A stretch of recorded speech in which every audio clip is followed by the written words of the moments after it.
तो finally WWE वापस WWE जैसा लग रहा है। एंड सॉरी गाइस, बहुत दिन बाद मेरी वापसी हो रही है। आज के रॉ के बारे में बात करेंगे। Welcome back to another video. John Cena आते और कहते, जब भी मैं यहाँ आता हूँ ना और तुम लोग के सामने खड़ा होता हूँ तो मुझे हर बार कुछ सीखने मिलता है। जब तुम अपना मुंह खोलते हो, तुम लोगों को ना अक्ल ही नहीं है। तुम लोग समझ नहीं पाते तुम्हें अपनी पावर को, इस आवाज को कहाँ यूज करना चाहिए। तुम लोग उस आर ट्रूथ को भाव दे रहे हो। अबे काय का बंदा है वो, क्या चीज है वो, जिस बंदे का अस्तित्व ही मेरा कॉपी करके बनता है, एक साइड कैरेक्टर बन के एक कॉमेडियन को तुम उसको भाव दे रहे हो। बल्कि तुम्हें तो टेंशन में आना चाहिए, क्योंकि अब मेरे सिर्फ 19 दिन बाकी है मेरे फेयरवेल टूर के, और ये मेरा फेयरवेल टूर है। तुम्हारा पूरा ध्यान मेरे पे होना चाहिए और वो मैं अपने तरीके से करूंगा। बट तुम लोग तो वी वांट ट्रूथ में लगे हो। तुम्हें अपनी आवाज को राइट चीज में लगाना चाहिए। वो है मेरे लिए एक तगड़ा कंपटीशन मांग कर। जैसे सीना कहते उन्हें कंपटीशन चाहिए, वैसे ही आ जाते सीएम पंक। पंक अगर कहते हैं कि तुझे कंपटीशन चाहिए, भाई हमारे पास कंपटीशन भर के, बट जो तेरा दिमाग है ना अब वो खराब हो चुका है। तू एक मॉन्स्टर बन चुका है, ग्रीडी आदमी बन चुका है। हमारे पास सबसे बेस्ट कंपटीशन था कोडी, बट तूने क्या किया, चीप शॉट लिए और उसको हरा दिया। और तू चाहता है रेसलिंग को रूइन करने, तो एक बात याद रख ले, मैं यहाँ पे आया हूँ बचाने, ना किसी बिलियनर के लिए ना इस कंपनी के लिए। मैं रेसलिंग को बचाने आया हूँ इन फैंस के लिए। हाँ, वही रेसलिंग को जिसने तुझे बनाया है। और तू जानता है कि ये जो चीज मैं कह रहा हूँ ये मेरे लिए बहुत इंपॉर्टेंट है और इन फैंस के लिए भी। और ये जो बेल्ट तेरे पास आया है ना, इसकी वजह से तू एक मॉन्स्टर बन चुका है। तू अब किसी के बारे में सोचता नहीं है, और मैं समझ सकता हूँ, क्योंकि जब 2012 में मेरे पास ये टाइटल आया था तो मैं भी एक सेल्फिश मॉन्स्टर बन गया था। तो इसलिए तेरे जैसे आदमी को हराने के लिए मैं खुद एक मॉन्स्टर बनूंगा। लास्ट में सीएम पंक कहते हैं, तू किस तरीके का आदमी है, डरपोक, कायर या कैसा भी, बट अगर सच्ची में तू एक मर्द है या मैन है तो तुझे मैं चैलेंज करता हूँ 1-on-1 आज ही CM Punk versus John Cena. और सीना भी इसमें इंटरेस्टेड दिखते हैं और कहते हैं, वो the greatest of all time John Cena versus best in the world CM Punk, I am ready. 2 minute के लगते हैं कि सीना तैयार है।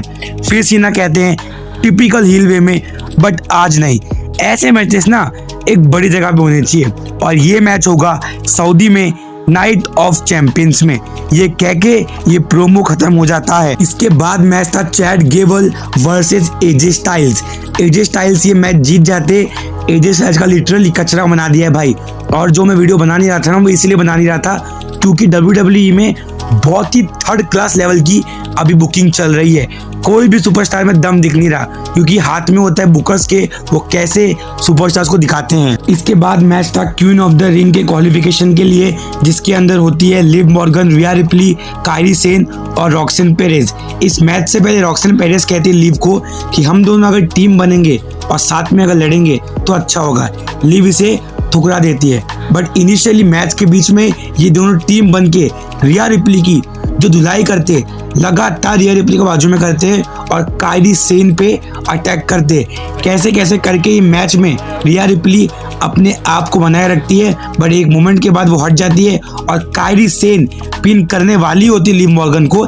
इतने में रॉक्सन पेरेज आती है, कायरी सेन को फटाफट से पिन करके ये मैच जीत जाती है और क्वालिफाई हो जाती है क्वीन ऑफ द रिंग के लिए। इसके बाद आती है new intercontinental champion Becky Lynch. Becky आकर कहती है, ये जो बेल्ट है अब फाइनली ग्रैंड हो चुका है, क्योंकि ये मेरे कंधों पे आ चुका है। बट वो लायरा वाल्किरिया, उसे मैंने क्या कहा था, जीतने के बाद तू मुझे इज्जत देगी, बट उसने क्या किया, वो तो मेरी जान लेने के पीछे पड़ गई। इसलिए मैं चाहती हूँ लायरा तू यहाँ पे आ और मुझे अच्छे से इज्जत दे।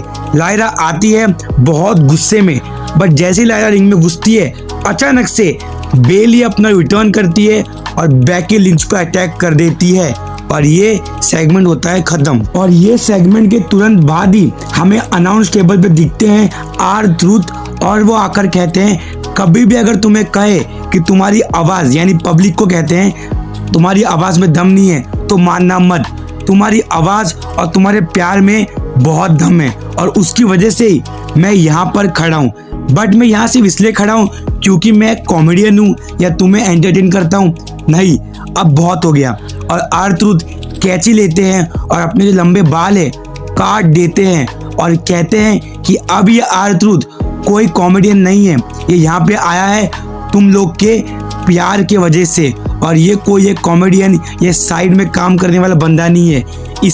इस बंदे को रिस्पेक्ट दो, इसका ट्रूथ सामने आ चुका है और ये बंदा अब से R-Truth नहीं रॉन किलिंग्स है, यानी R-Truth का नया कैरेक्टर मिल गया है और जो उनका असली नाम है रॉन किलिंग्स, अब वो उसी को यूज करने वाले हैं। और देख के लग रहा है कि इनका जो कैरेक्टर है बड़ा तगड़ा और अच्छा हो सकता है। फिर था king of the ring qualification match, Bron Breakker versus Sami Zayn versus Penta versus Dominik Mysterio. ये मैच अच्छा होता है। पेंटा तो भाई जहाँ जाते हैं MVP बनते हैं मैच के एक मोमेंट में ब्रॉन ब्रेकर इसको जीतने वाले होते हैं, बट LA नाइट बदला लेते मनी इन द बैंक का और बाहर कर देते ब्रॉन ब्रेकर को, और सैमी ज़िन लगाते हुल ओवर किक डोमिनिक मिस्टीरियो को और क्वालिफाई हो जाते हैं किंग ऑफ द रिंग के लिए। इसके बाद हमें देखने मिलती है निक्की बेला, जिनका आज होने वाला था रिटर्न। वो आकर पहले तो बहुत खुश दिखती है, इतने सालों में आ रही है और कहती है एवोल्यूशन आ रहा है अगले महीने में, जो कि वुमेन्स के लिए बहुत इंपॉर्टेंट है।